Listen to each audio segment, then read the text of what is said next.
So mastery. So how did everyone find it? I know, Sarab, you're a big fan. I'm a big fan. This version you guys got? Because Yes. just learned that there is this regular version and that is a compact version, right? Oh, what's the difference between the versions? Which version did I read? If you read the very repetitive one, then that's the normal complete version. Okay. I was just glancing over the compact one over the library. I regretted not to have taken that one because a lot of the repetition he goes through, especially around the stories, is streamlined. It's a really good, so much better edit. You don't have to read twice about every single character in the story. Okay, because the original book is too long. Just a great book, but it's too long. I think he probably got the feedback, Michael. Hey, I mean, I whatever, but I love the book, but that's because I love books. And I thought I could be in and out of this for a year. I thought, who else is going to do this? And the answer was nobody. That's not too many people. I didn't know the author. I was curious to ask about him because then I did a little bit of research. I found that he wrote the Laws of Power. I think it's all and that this is the big book or the kind of transfer book. Yes. And I heard that is a very controversial book. It's even banned in penitentiaries in the United States. Yes. So it seems that it's something there for me to read. And Absolutely. Like it's a book that will make you crawl from inside. 48 Laws of Power, because it's like it harps upon the negative side of human nature. So all his other books as well, I like his controversial takes. I would not say I treat him as a good person or think about him as a good person, but just his books, just the research, he's very non-judgmental in the way he takes out his books. 8 Laws of Power, Laws of Human Nature. It's another classic read. And in Mastery, what I feel is he's much more positive about the human race, but rest of the books, he takes in the dark sides like very well in that sense. So 48 Laws of Power, I tried to read it a couple of times. Like after 10, 12 chapters, like from within, I feel like I'm going to vomit or something. Like it's so bad. Like it takes out all the negative things about human nature. I got that feeling that should be something like that, reading the chapter about social intelligence in Mastery. Yes, in Mastery, yes. Yeah, he touches it in a way that this is opinion, right? It's cynical, skeptical, it's negative to your point. Yes. So I could feel that there was something there, and then I got very curious to research more. Thank you for sharing your impressions. That's interesting because I did a bit of research. I want to say sorry, Sarah, but I really didn't like the book. I struggled to take anything in from it because of its style. It's very American self-help. It's like the modern day Napoleon Hill. And I hate all that stuff. I think Napoleon Hill was the biggest shyster going. If you tell me you must do this, you mustn't do this. Every other word was you must do this, you mustn't. And I'm like, okay. So I looked up and I couldn't find a bad review of it. I think I'm the only person that feels this way. I Googled him and I watched a bit of him speak because my perception was this is someone who's writing a book to make a buck, like Napoleon Hill type thing. And I felt like he jumped on that train after that. Yeah. And after that, I think because his 48 Laws was basically reading Machiavelli and updating it. So I did some research and I watched him on a video and he was talking sense. So it may be just me. The key thing for me was I read Mastery by George Leonard. Much simpler book, much more basic, but I like that idea. For me, there's this American thing, which it may be my perception on a few Americans talking to, but Americans often seem to have this division of if you're poor, you're a bad person. If you're rich, you're a good person. If you're rich, you're spiritual, you're self-developed and all of this stuff. And what he seems to be saying in Mastery is that there are masters who are these people who are enlightened, who are developed. And he's trying to fit everyone in the same box. Whereas I think you can be technically proficient. You can have mastery of the field, but it doesn't make you any better than anyone else. It just means you're better at that particular topic. For that sense, there's very much the sense of the Napoleon here, even the way he capitalizes negative capability and what was it? Napoleon Hill was definite life purpose, but he has something similar. Life's task. Yeah, life's tasks, yeah. Napoleon Hill, basically, his chapters came from the most popular sermons. And I don't know if it's true, I've read a lot, which is verifiable about, but basically he looked around and which sermons got the most collection. So it's a measure of the popularity. And he took 28 of them and made them the chapters. So it felt that style. And I don't know how much is my personal bias of, I don't like to be told you must do this and you mustn't do that. So I didn't disagree with it, but I had trouble with the style of it. What you're saying, I felt more or less the same at the beginning. You guys know what I do, right? I then take the books and write the summaries about them. And that forces me to go through the chapters in different ways, even the structure, which I agree, Rob, it's not really helpful with the formatting and everything. But then it gave me slightly different perspective on the content. To your point, I also agree with what he's saying in principle, that you choose a life task, then you go through apprenticeship, then you practice it, and then you achieve mastery through actually doing more of it and getting creative about it. It's that simple, the book, if you think about it, right? Absolutely. Then I noticed that what was not reasoning with me very well was when you get to the sub-points, sub-bullets on how you do each of these things. Because then I started noticing congruences across the stories that you would say, okay, but you just said that you had to do this, and this person did exactly the opposite, and you were telling that the person achieved mastery, to the point that I even took a picture of something he wrote, that one, he is identifying your life's task very early. And then you get back to his history. He had 50, 60 jobs, and only very late in the game started writing books. And I guess we are agreeing we wouldn't really call him a master. We would call him successful. That's for sure, but not necessarily a master. Is it the same person? Those are the things that didn't resonate with me, but from the storyline, thinking about what this telling mastery is and that it's achievable. But, and I think this was also something you just mentioned. I didn't feel that he was linking it directly with success or financial success. I rather had a feeling that at this point, he was quite straightforward to say, this is achievable by anyone. You just follow this and that's there for you to get. That's how I like, there are some parts of the book I really like about, I had never read so widely about Da Vinci. So those stories like really brought a lot of things inside of me. Like, how did he go about his life? How was he able to connect things? And the story about Benjamin Franklin, the whole thing, that also interested me a lot. Like within that, there were lives of masters, which I took a lot from in that sense. The stories about them. I had not read individual stories about these masters, their lives in that sense. But that really interested me. In essence, what I took out is these masters, the common things within them is how I try to read that book. Common things I felt is they have very deep observational skills. That's number one. One thing that again he mentions is like they do not let go of their childhood, whatever that interested them. They don't let go of that. They build on that. Third, that close relationship with nature, which was in the case of your value system and everything. If it is very closely related to nature, that helps you in what you can say. At those fine things within everything and able to refine their observation. So that's like these 2-3 points I found common among the masters. And that's the way I try to read this book, is trying to find the commonalities among all of them rather than looking at just what he's telling. Because I know he's very commercial kind of a writer. Robert Greene, he just churns out books year after year. He's very good at researching. Michael, we were having that conversation. Like he has a plethora of research assistants. It's amazing, huh? Yeah, Ryan Holiday, who's written a lot of books and is now quite famous, was his research assistant during this time while writing Mastery. And he has a plethora of such research assistants. And what they do is they try to find out stories and do deep research on these stories. Their only task is to find such stories, which can be somehow fitted in the book. So he's a very commercial writer in that sense. So my approach was just to look at those commonalities. And I mentioned, these 2-3 points like really stood out. I think the point about childhood is incredibly interesting.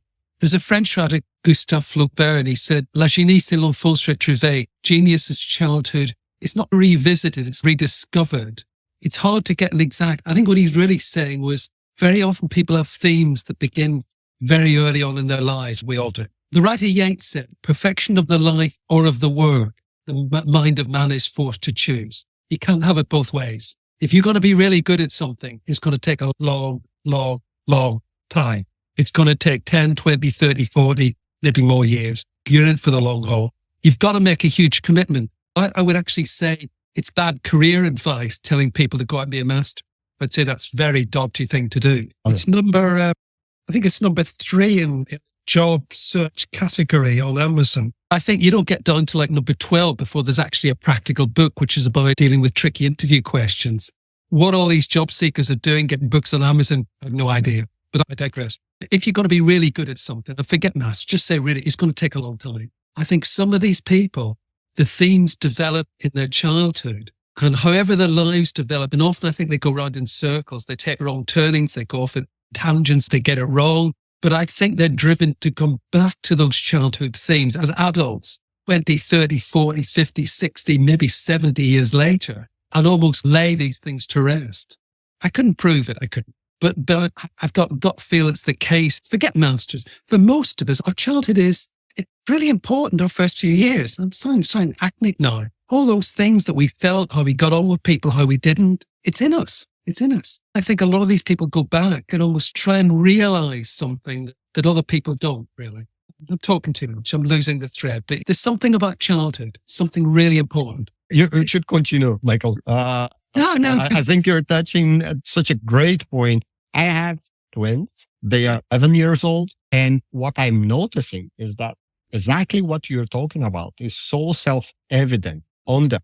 It's easy to observe. I could tell them, and we know that this doesn't work, unfortunately. I could tell them what their life task is. It's exploding in their behavior, in their preferences, in their selections, in their choices. But then something happens, and it's usually what we call growing up, that pushes us somewhat away from that and into, I guess, what Rob was talking about before, that is success as defined in society. Find a job, do a certain craft, follow your peers, achieve certain material things in lives. And that's when it's derailed. The question I would have for you though is, how much do you think that's the only way getting back to that? Or how much you believe that there can be still more than that we can be different things and not only one thing? If I could make it simple, I've always felt, I've never met anybody in my life that didn't have what I would call a gift. I've never met anybody at all. You can get the most prosaic, dull person. There's something they're good at. I know I'm always sounding mystical here. There's something they're good at. But often they take it for granted. They don't use it. It's just like a dormant gift, really. Now, when we go to school, we're heavily socially conditioned. I got all the things that Rob said, do this, do that, do the other. And I rejected them all. I threw them out.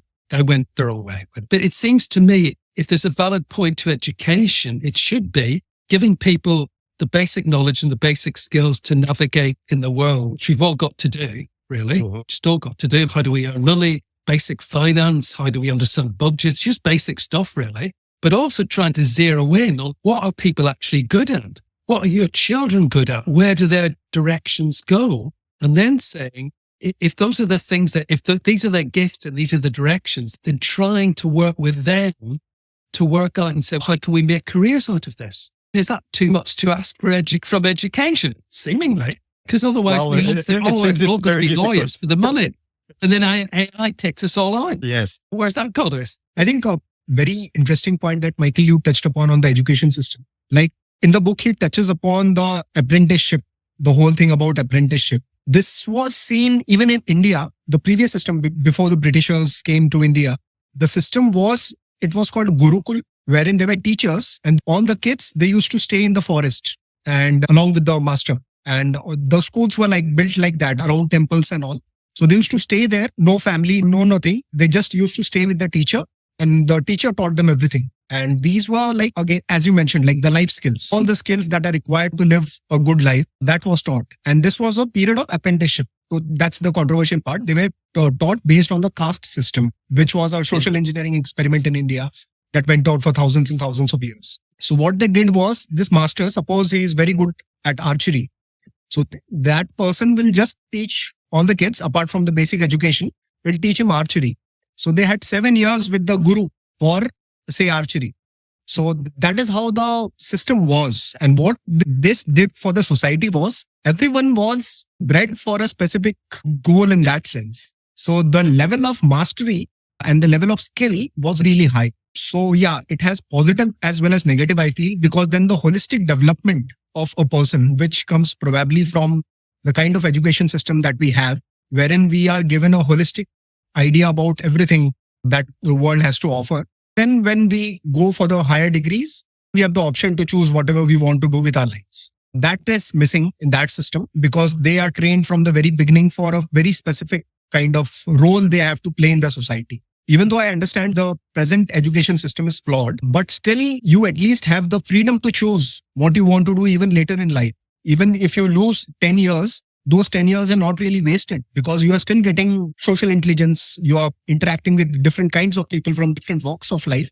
I think that creates probably much more harmony in the world. I'm not very sure. I would like to know your thoughts. How did you get on at school, Rob, if you're the guy that wasn't going to accept stuff? I was lucky in that I was quite academic. And actually, maths and English were easy. I taught myself to read. I could understand. I could work out maths myself just from logic and that. And while I was in primary school, I came top of the class. But I spent most of my time outside the class, standing outside, sent out in the corridor. It was because you making me learn this. Like I felt I could have done quicker. I felt I could have moved through it much quicker, and they make me spend 12 years learning their thing. I'd finish the work. As they were setting the homework, I'd do the homework. I made no effort, but I had this rebellious thing of, you're making me. Someone tries to hold my attention. That's what makes me angry. You feel like you're being manipulated or that. And yeah, so I struggle with that. I've worked in a school as well, and I just despair of education because working in a school, most teachers want to do well. Most teachers care. But there's a system where you're being taught according to what the politician sets. Like at the time, it was Gove. And for Sarab and Eduardo, we had a minister for education, Michael Gove. He was very controversial and changed everything. So basically, he loved poetry when he was learning, and he decided that everyone was going to be more academic. And so if you're doing cooking or woodwork or something of that nature, it would become more academic and you'd write about how you would do it rather than actually do it. He shaped the education. But there's a system where head teachers are trying to please Ofsted. For example, there was this, it wasn't true, but there was this rumor that Ofsted would come and check all the books and they were looking for doodling. Doodling was a sign that students weren't engaged and the teacher would be marked down. Even though that's natural, the curriculum of schools I completely disagree with. I think there should be more emotional, more financial, more relationships, all of that stuff. Teaching people how to think, but that's not the premise of school. And the premise of school is politicians going to be judged by education. Teachers are an easy target to say, oh, it's lazy teachers. And so put a lot of pressure on teachers to conform to Ofsted, who then put a lot of pressure on children. And you're putting enormous amounts of pressure on children to get exam results for the schools and the head teacher's career. And there's nothing really about education. They don't really care about students. And some schools, they're putting so much pressure without giving any support. What I noticed, because it happened in our school, is so much pressure, the kids switch off. They take 6 months of it and then they blow up. And all of these kids being kicked out of school because you're putting pressure on them. You're drilling people in an exam. Also, in working with and coaching people and talking to people, so many people have hang-ups about feeling I'm not good enough because I wasn't at school. And it's irrelevant. It doesn't appreciate social intelligence or any of those aspects. That are more connected with your life's task, back to the book and to whatever you could develop your master. Yeah, definitely. It's an important book. I really do.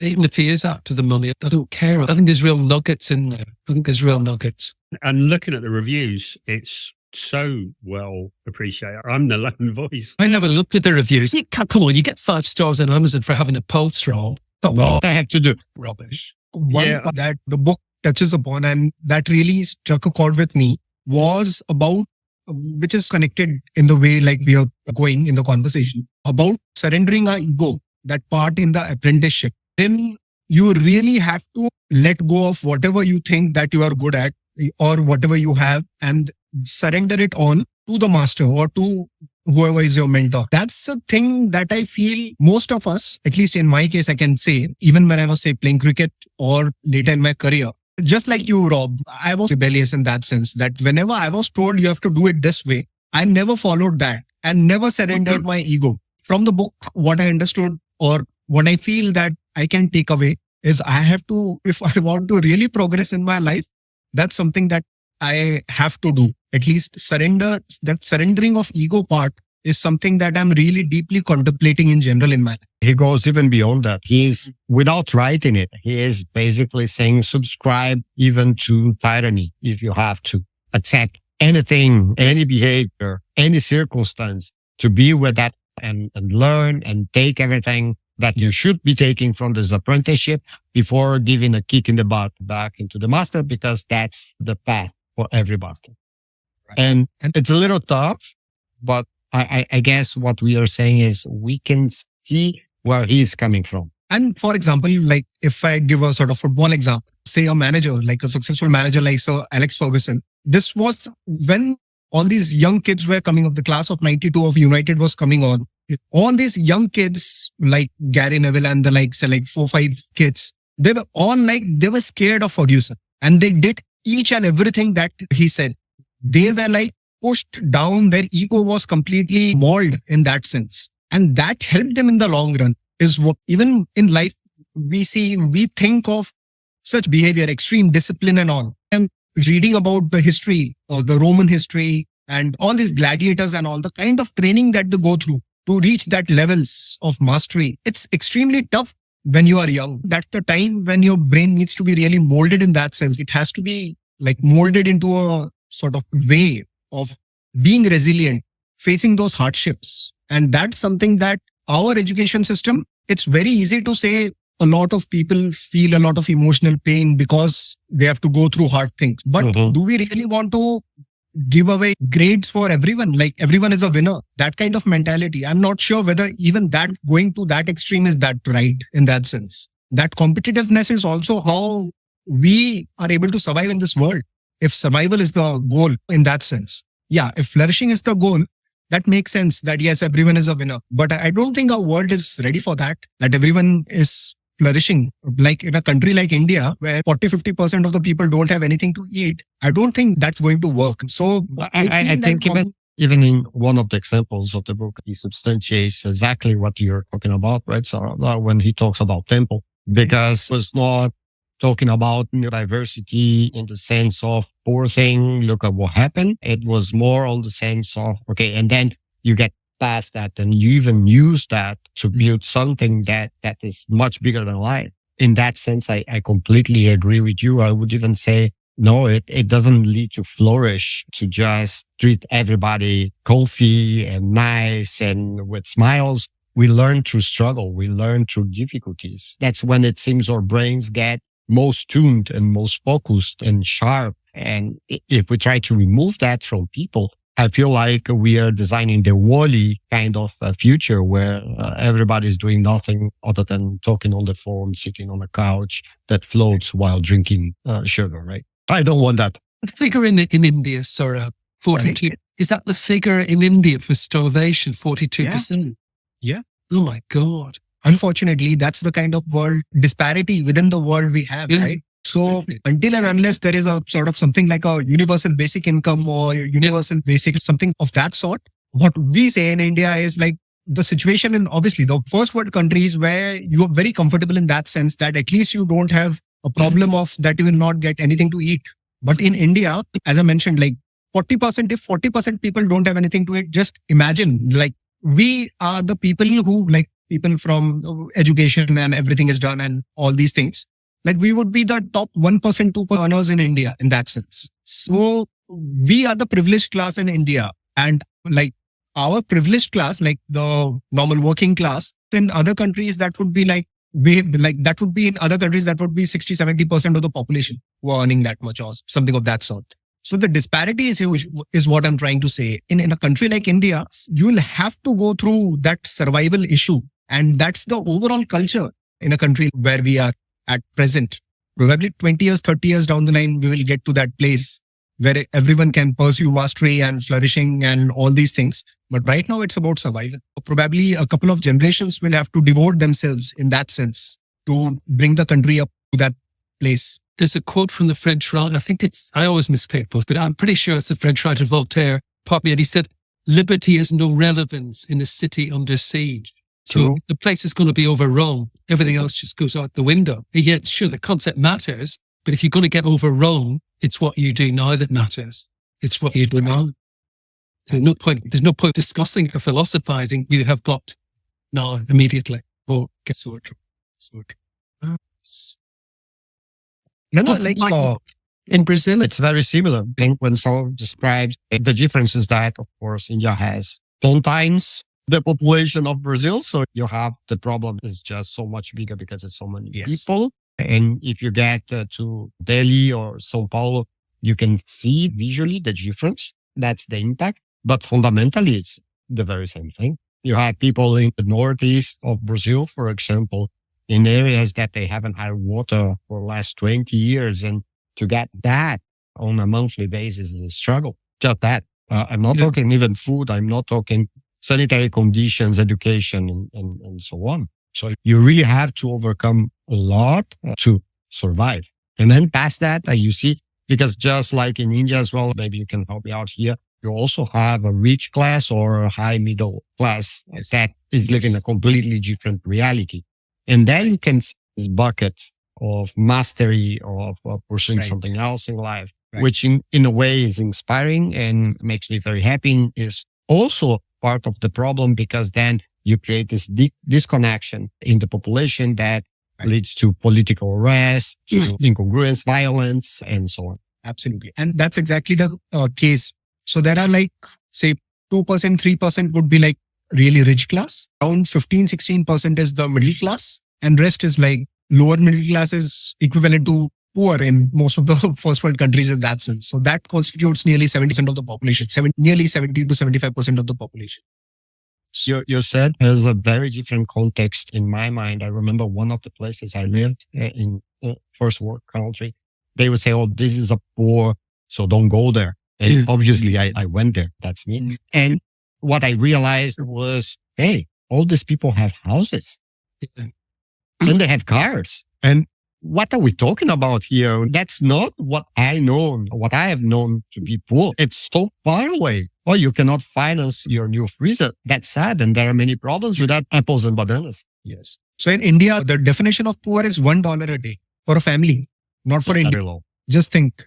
So that's the kind of poor we are talking about. It's a bit like pockets of time because when you go back, so that's about $365 a year, which was about the income before the Industrial Revolution. We had that 300-400 years ago. And it's different stages of economic development, isn't it? And with that becomes the opportunities. Yeah. And because we are globalized, we can actually move way faster than 400 years, right? Because we can exchange technologies, insights, knowledge, people, and that brings a completely different pace to this whole transformation. But I feel it also puts a lot more pressure in the system, right? Because then you create expectations, then you create more significant differences, and this is normally not good for the community. Yeah. Have you heard of Band-Aid? It's Bob Geldof was a pop star, 25, 30 years ago. He got a load of pop stars together and they sang Do They Know It's Christmas? And all the proceeds went to Africa. And America did a similar version. They're getting Michael Jackson and lots of others together. And they keep redoing this and the money is to help the starving in Africa. Yet all the aid goes out to Africa because they don't have water and whatever. And yet nothing seems to change. This is decades. I remember years ago reading that there's enough for everyone to be a millionaire if money was equally spread. But there is this sense, which is one of the antagonists for me in that book, is that becoming a master puts you at a different caste or level. And when you look at people like Elon Musk has, $300 billion or something, and he's never going to spend that. And yes, most of it's going to be given away, and most of those billionaires are giving away their money. But there's something wrong with our values, our sense of that we all give money to charity. We give money that doesn't really matter. It doesn't really cost us. We'll give to that level. But when you have people who have so little, there's a lack of recognition that is part of the whole, and the whole is only as strong as its weakest part. And when you don't, there's always going to be uprisings and terrorists and discord until we find a way of living together. And that sounds idealistic. But I think that at the heart of many problems are the sense that money is more important than people. And it affects how we treat our people in organizations and in society. Yeah, absolutely. Absolutely. Like, again, it's become a theme today, but in India, like, there are no laws for protecting the employees as such. Even if you, like, now the thing is going on in UK and in most of the MNCs, even in India, like this 40-hour rule, that 40 hours a week. Most of the people in India, they work nearly 70 hours. That's a norm, more or less 70 hours. So just think a person who's working 70 hours, that's nearly 13, 14 hours a day. Any kind of life can such a person imagine in terms of flourishing? Where can there be work-life integration? So a person gets up, gets ready. The travel time, say in some certain cities, say even in Delhi or Mumbai, the travel time would be nearly 1 hour, 1.5 hours to reach office. Come back nearly 2 hours. The traffic is so much in the evening. So you hardly have any kind of life. So people live from weekend to weekend. So Saturday, Sunday, you have some respite. One day goes just for the normal chores and all. And one day is for taking rest, because such is the mental pressure of, again, dreading the Monday, that kind of thing. And then And imagine the pressure, right? That adults are going to put on their children because they are trying to avoid that, back to your points on survival. Exactly. And that's the reason you would see that most of the Asian kids, which we touched upon in the previous books as well, they are so good at studies and academics because they have gone through that pressure mill of surviving in a country like, say, India or China or the other Southeast Asian countries. So the importance of culture comes out so differently. While reading this book again, I just was thinking that what is the population in India who's really striving for, say, mastery in that sense? Maybe it's around 2%. And wherein in, say, most of the other countries, say, first world countries, it would be touching 40%. You have that choice. Here, people do not have that choice. So that's a huge takeaway for me in that sense, that how much cultural aspects and where different people in the world, they are in that sense, how attuned they can be to attain such levels. But I think what Rob and Michael were saying, and guys, correct me, I'm just putting words in your mouth, is that though you're right that people have the choice, they are not doing it. And for completely different reasons. And that includes, again, how the school system has been designed in most of the countries and all the social pressures that are being. And I absolutely love that Rob added the example of Elon Musk, right? Because he's probably the antithesis of a master in so many ways and a role model when it comes to success, financial success, you said. And then what is that people are going to be role model for?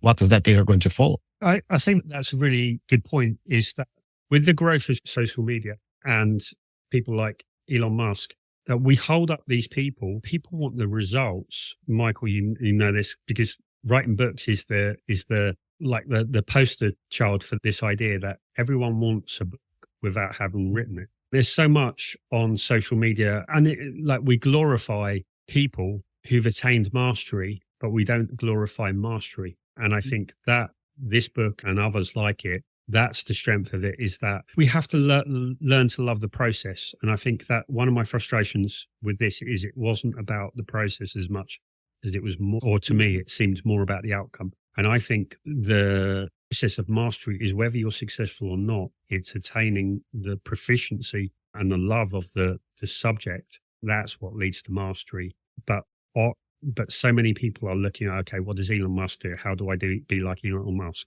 And you've got all these reality shows and everyone wants to be an overnight star, but no one wants to do the work. No one wants to be up 5 a.m. to be the Olympic athlete. And I think while you were talking, it comes to my mind that I think that there's a certain mentality. And when you reach that, there's only so much potential that you have with that mentality. And then you have to break the mentality. And I think our system is the whole economic driver. I can completely understand why so many people in India or wherever are in that survival mindset. But luckily for us, we've moved out of that survival mindset and we have to change, because still our organizations and our economy and our politics are all driven on that basis of that industrial revolution model of keeping the factory going. And what it's going to take in educationally, financially, organizationally, all of those, and politically, all of those things is going to take a different qualitative mindset of how we approach it. And I think that is the limit for most of first world organizations now. I can feel Neil here together with us right now and adding AI to the mix that you just described, Rob. I can literally see him starting to say, yeah, and then that is AI, and this is going to accelerate this process and the challenges, and he will be so right. Yeah, and that's exactly what he does, is changing organizations to adapt AI. And I think all of us, we all in our way find what isn't working is what came from the past, and it's knowing when to break good for great. But Rob, we made a choice, and sorry to sound a bit political now, but we made a choice in 1979 with Margaret Hilda Thatcher. We basically abandoned Keynesian economics for neoliberalism. That has become like a virus in the UK now, which just simply says it's just all about the money. So if it's all about the money, then of course you're going to get league tables in schools, which everybody knows are massaged to death. And it just trickles all the way down society. You can buy your degree, you can buy your master's, you can buy your PhD effectively. You can buy your black belt in judo, you can buy it in karate. And the whole thing's just a lot of bollocks, basically. Sorry, folks. And we are the privileged first world. So we're setting a horrific example to everybody else. We're just putting up a shrine to greed and saying, with Elon Musk at the top, and saying these other places, India, whatever, Brazil, tough guys, dragging behind. And even in the UK, it's getting worse, Rob. Okay, I know poverty's relative, but it is getting worse in the UK. It's getting worse and worse. As all this scramble to the few at the top. Ultimately, we're going to end up with a couple of 100 billion in the world and everybody else. Where I live, there's a place, it's about 5 miles away, and there was supposed to be 25 Russian billionaires hiding up that hill from Putin a couple of years ago. I wouldn't have gone up there. There's only one road in and one road out. This shit is 25 altogether. I don't want to be there, but supposedly they were all hiding. And he was going past in his helicopter, probably waving at them. You guys are scared of me. But that's where we're ending up, with craziness. And I look at Musk and I think he's crazy. He may be talented, but he's telling the chief executive of Disney to fuck off. That wasn't a smart thing to do. He may not have liked the guy, may not want to do business, but he could have behaved with it better than that. It's a winner-take-all mentality. Elon Musk is a great example, because I think what made him who he is has now, although like that adulation and all of the acclaim has led, like the kings of old, is it enables their madness because they believe that they are invincible. Going back to the mastery, the key is the work that you do, not who you are. And I think someone like Elon Musk then thinks anything I touch turns to gold. And so he's destroyed Twitter, and now he's about to revolutionize the United States. But Rob, I would be scared to that if I would be him or these Russian billionaires, Michael. And I think these Russian billionaires were scared. That's the point of it. We have studied the French Revolution. We have studied the Roman Empire. We know what happens when it gets too far. Yeah, absolutely. It's not a good deal for them. You would hope that because these are very intelligent, smart, experienced people, they would read a little bit about it and make different decisions, but yeah. It's ego, basically. That's what clicks in. That's what ruins it, oddly enough. Where I live in the UK, we live about 1.5 miles from a guy who did a huge amount of business with the Russian mafia. He was a lawyer and an accountant. He was super brilliant, and he thought he was so bright. He was brighter than them. He could control them. Didn't end well. His helicopter just flew out of the sky. So what he didn't realize was that they were just savages. If they took against them, they were going to argue it. They weren't going to say, oh, he's the smartest guy in the room. They didn't even hide that they were doing it. It was a public demonstration. This is what you get. He came out of Bournemouth Airport 20 minutes later, boom, inside the sky. It wasn't like, oh, a bit of the helicopter didn't work. It was like, boom. I grew up in the era of Thatcher, and I remember them saying, okay, we've solved the boom and the bust, and we're not going to have inflation. We can manage it all now. And then witnessed the biggest, was one of the biggest, wasn't it, Black Friday or something in the 80s or 90s? Nigel Lawson, yeah. The brightest guy in the room, in any room. And then I sort of saw every politician after that say, well, because we've managed how to manage the economy and we're going to have this. And I saw it fail time and time again. And that brings to mind that it's, when you were talking about, Robert Greene talks about the childhood and that, I think it's about the spiral of life. I think that we continually revisit the same challenges. When someone reaches a level of mastery, then their ego becomes challenged again. Their willingness to believe themselves becomes challenged again. The problem is that we humans are so needing to feel that we're special, that we're something different, that there is this great. And again, like you say, Sarab, it all comes down to ego. I can remember, like, I never had a mentorship, and I think it was because part of not trusting and part of not surrendering. When I look for someone to learn from it, which is probably why I react so much to this, but as I look for, can I trust them? Are they real master? Because you come across a lot of people that have very thin knowledge, and you can tell when someone has mastery, and you can also tell when someone is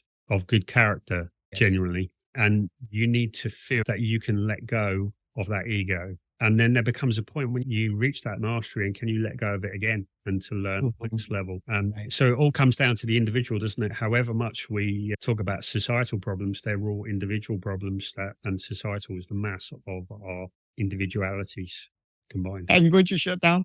It was such a pleasure to discuss this with you again today and go through so many different places. Something that I felt like once this apprenticeship and once you've found yourself, how you are able to synthesize those different ideas. That's something like, even in that book that Michael, you love so much, The Art of Thinking Clearly, like that's when that intuition develops, right? That's the part that really interests me, that a lot goes inside and sits in your subconscious, and it comes from there. So and this is talked about a lot in Mihaly Csikszentmihalyi's book as well, Flow, that it's like an unconscious know-how of what you are going to do, and it comes from a different place. It doesn't even seem that you are the one who's doing it. And that's where I feel is the pinnacle of mastery, is where what you are trying to do, that comes naturally, and you have an identity. You have established a very different kind of an identity, and everything comes very naturally, flows out naturally out of you. Like a lot of painters, especially like who do painting, like my wife,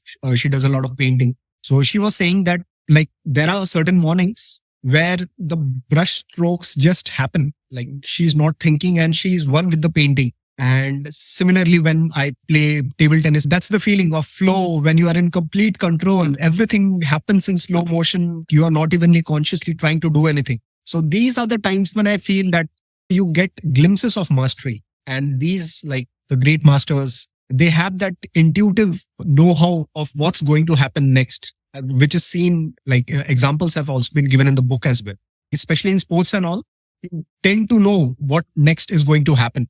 Most of the great managers, they have an idea that now the change needs to happen. A very small thing might happen, and they know 5 minutes down the line, something is going to happen. So that kind of thing, like they are able to read those intuitive signs, very small signs, which lead to something greater. They are able to see that keen observation is something that I talked about initially in the very beginning. That's something I feel these masters have in common, all of them. Yeah, you have to accumulate so much awareness. It's Richard Fay problem solving technique, where he holds 12 questions in his head, and he said, whatever I read, I apply to these, which is a different way of looking at that. I've always appreciated people who I feel have mastery. And I think the first one I found as a teenager, I used to read Peter Drucker, and I loved the way that he would talk about management, but he would bring in, I can remember something he said right from, and that actually was about mastery. And this was something I read in my teenage years. And I've looked for someone who said something similar, or to find what he said. But basically he said, and I can't remember which way around it was, that I think it's Greek art and culture was so much more refined than Romans. It was because the Greeks had the marketplace, so they could focus on mastery, whereas the Romans had to focus on selling, and so spent less time on developing their craft. When you read someone like Peter Drucker, or someone who you feel they will pull from so many different fields, and it's because they've taken in everything, but they've had that kind of Feynman focus of this is what it is. And I think that's the core. That's something that Robert Greene was talking about, is it's a focus. And I don't think it's, so what I react to is you mustn't do that. And I think that's already there. It's the passion. And when you have that passion, you revisit it so many times, and it becomes a spiral that you observe more because you have more interest, and then you have more awareness. And so a football manager watching football watches it differently from someone like myself. Exactly. You play football and you're running around chasing the ball, whereas they have that awareness of where you need to be and where the ball's going to break. And you just have to ingrain it so that you have that pattern recognition. It seems automatic. Yeah, absolutely. But surely that ingraining is a learned skill. The more you do it, the more you're going to get back. Yeah. Yes. I went on, what is it, Monday today? It was Saturday. I went on my own and it's like climb that was a bit harder than I've been on for about a year. And since Saturday, I've probably redone it. I don't know how many times. It's certainly more than 20. It's a sequence of about moves and they're all in here. I haven't got them all quite right, but it's a gymnastic sequence. And I go through it again in my mind again. And most climbers don't do that. They won't be doing it 30, 40, 50 times. And I routinely do it. It just ingrains. This is what I need to do. What you need to do, kid. So when I go back to that, I'm going back with, obviously I need to recheck things and recalibrate, but I've basically got a neural map that says, and in the end, if you got it right, you don't even have to look at the holes. You know what you're going to do. And you know how you're going to feel it's not just doing it. It's what you're going to feel when you're doing it. This is the point where I think I could give in now. This is when you've got to pull harder. There's all this stuff and other people just don't do it. If you do it, you're just light years ahead of other people. So they say, how come this silly old whatever, I'm doing the stuff I can't because I'm younger and stronger, because I'm just doing this. It's a learned skill.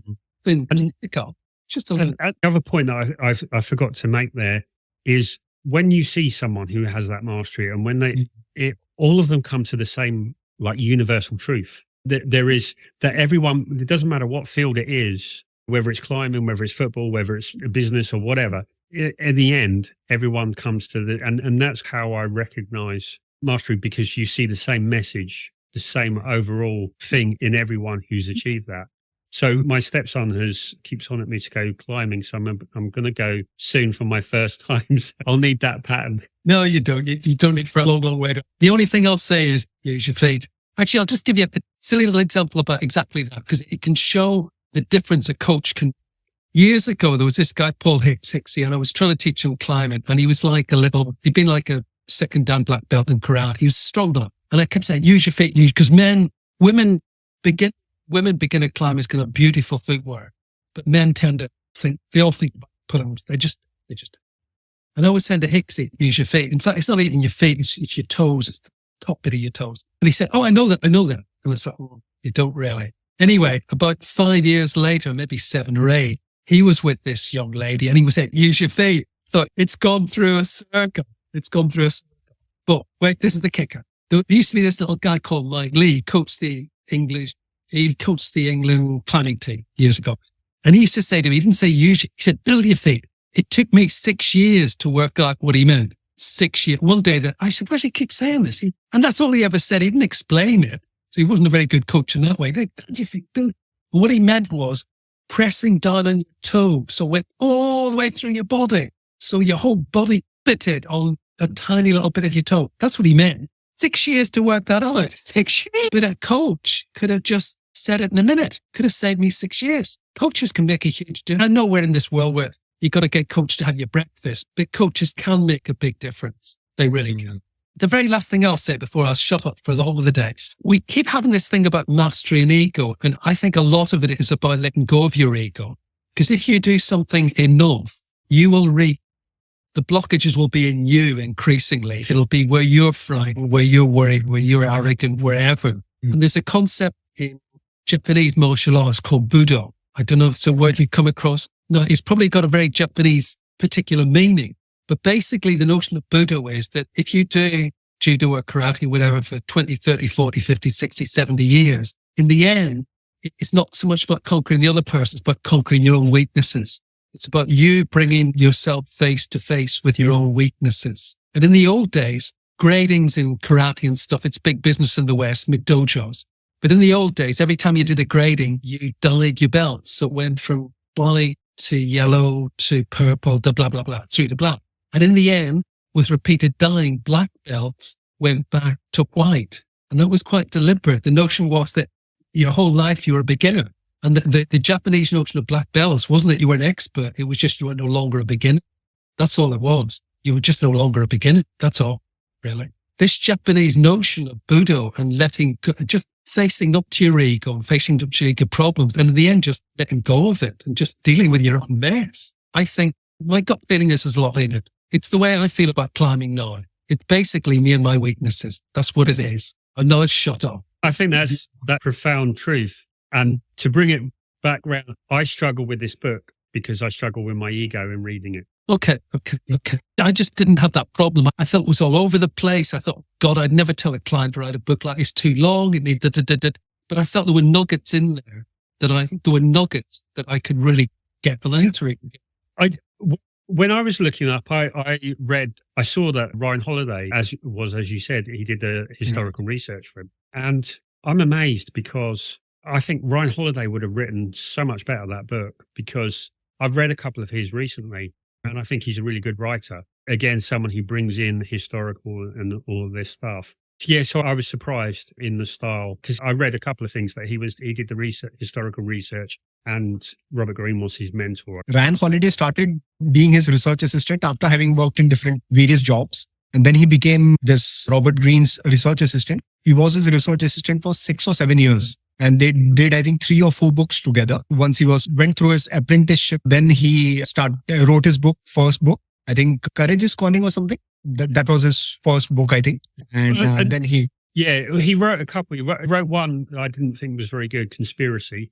It was about, he was working at American Apparel, and there was a big drama about basically the CEO went nuts, was treating people terribly and all of this stuff, and basically blew up the company rather than let go, be bought out, and lost everything himself. And Ryan Holiday was his assistant or was marketing specialist, and he was asked to... So it's basically like a kind of revenge porn thing of Ryan Holiday was asked to plant these pictures in the media and his struggle. And then the board tried to get the CEO out because he was like Nero. He wrote a few marketing books and then he got on into Stoicism. And that's, I think that might be the first of his books, Stoicism books. He really found his feet. I love his talks and all on Stoicism and Marcus Aurelius and all that. Yeah. Really enjoy reading about them and listening to his YouTube videos as well at times. Ryan Holiday. Yeah. Yeah. I've recently read a couple of his books and I found all the things that people thought I was odd for saying is actually part of Stoic philosophy. So quite interested in that. Yes. It's very interesting. The Japanese concepts, even most of even Hinduism, Buddhism, a lot of these concepts all surround around ultimately what actually Michael was talking about, mastery. At the end of the day, it's a very difficult journey because I try to be, what I can say, it's been 5-6 years that I've been in this journey with a master, in that sense, a guru. I'm trying to imbibe a lot of things from him. It's very difficult to let go of the ego, as we were talking about. At the end of the day, it's mainly to do with that. I feel like I'm learning so much so fast. I can feel that each year of my life. It's like that spiral. Each year, there is a spiral that is taking me slightly higher. I can feel that for the past 6 years, 7 years nearly. But still, the main struggle for me, as Michael, you were saying, that it's the inner struggle. It's that at all points of time, you want to be something as an individual rather than just letting go of everything. And that, in that sense of wanting you to be something and not believing that you already are, is where the struggle is. You can intellectualize it and say it in different words, but at the end of the day, it's just about, as Michael was saying, it's about just being nothing, being like water or whatever. You like you are nothing. That coming to that realization deep within, not in words, but in realization. That's the whole journey, actually. It's perfectly summed up by another Ryan Holiday book in that series of The Obstacle is the Way. Yeah, I feel so much, but I think Robert Greene really missed out on martial arts is a perfect metaphor for mastery. And I think there is so much that he could have got from using that as a basis. For so long, tried to think of in what I'm teaching and training people in is like, how do you bring the martial arts belt system, that clarity of where you are? Because I think it's not actual part of martial arts, but it was brought in from my understanding, it was brought in by the Navy SEALs so that they could shortcut what it took to get to the level of proficiency of black belt. And it was they who invented it for an American style of mind. And they were able to shortcut the process and get to a similar level of proficiency in months that took years in the older style, and being able to break up the levels of competence. And that, which kind of goes into what you were talking about in climbing, Michael, in that if you can break down the individual tasks and reach a level of, so you can get to yellow belt in this, and then you can get to green belt in this. And then when you can do that, then you get to black belt, which, as you say, is the beginning of black belt, is when you can start to develop your own style. And again, I think probably that was my struggle in karate, is I didn't like the whole belt system, I didn't think. And when people came down like to grade, and I thought it was just a performance and a money-making scam. And because of that, I couldn't let go of my ego and I was like, we're learning this and it doesn't make sense. So again, I think the ego, which is another book that comes to mind from the series the number one enemy of Ryan Holiday's is Courage is Calling, Discipline is Destiny, The Obstacle is the Way, and the ego is the enemy. Ego is the enemy. Yes. Maybe we need to do another one of these, write a book about ego, because when I was a little kid, I wanted to be a brilliant climber. I had all these things and things went wrong. And in the end, I lost it very quickly indeed. I wasn't happy. And then I went back to it. And I'd done it for nearly 60 years. But in those 60 years, I've known about 60 peak climbers who've died. Like 10 of them, roughly about 10 have died from just old age or infirmity, but the other 50 got killed climbing. So if you do something, it's a big part of your life, and you see a dozen, 10, 20, 30, 40, 50 people killed at it, it really slams your ego. Your ego becomes a commodity, a luxury you can no longer afford. You just can't. You're just broken. You're broken again and again and again. And in the end, you just have to accept that here you are, fallible, friable, human, all too human, good in some ways, bad in others. And that's just the way it is. And that's what you got to deal with. So I think that's what, if climbing taught me anything, it was probably compassion, initially for other people and ultimately harder for myself, really. But I can't get away from those doubts. They're in me. I have to live with them. I have to live with them. And I wouldn't wish that on anybody. But in the West, we've got weak, we've got lazy, we've got sloppy. But if you go through that life experience, it does things. But what I'm saying is your ego, you can't lead with your ego just starts to fall away. It's still there, but it falls away.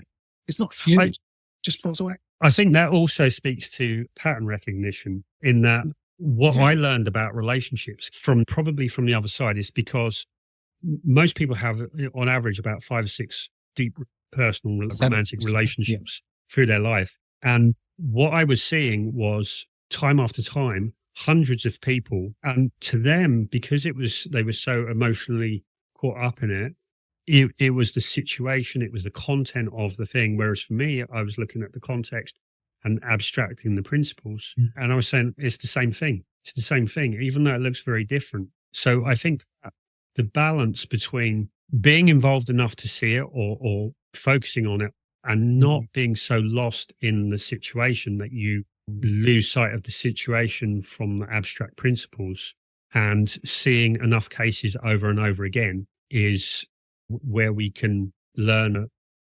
dynamics.